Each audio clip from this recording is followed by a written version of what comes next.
இது என்னோட குட்டி தோட்டம். இதில் பார்த்திங்கன்னா நிறைய தக்காளி செடி தான் வச்சுருக்கேன் இந்த வாட்டி.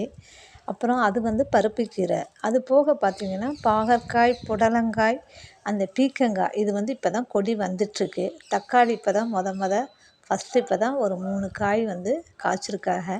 இன்னும் நிறைய பிஞ்சுகள் இருக்குது. ஆமாம், இதை பார்க்கையிலே ஒரு சந்தோஷம் இருக்குது. அடுத்து பார்த்திங்கன்னா இது பார்த்திங்கன்னா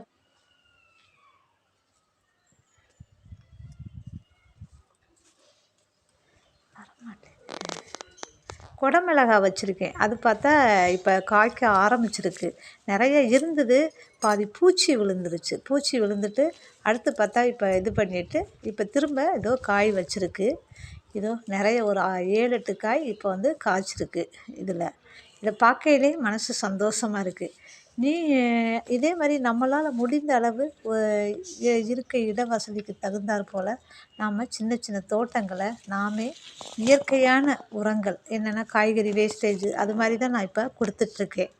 முடிந்த அளவு நாமும் இயற்கையான உணவுகளை நாம் சாப்பிட பார்ப்போம். மருந்தில்லா உணவு அதை நம்ம சாப்பிட பார்ப்போம். நீங்கள் உங்கள் வீட்டில் என்ன காய்கறிகள் செடி வச்சுருக்கேன்னு சொல்லி என்னோடய கமெண்ட் பாக்ஸில் சொல்லிட்டு போங்கப்பா.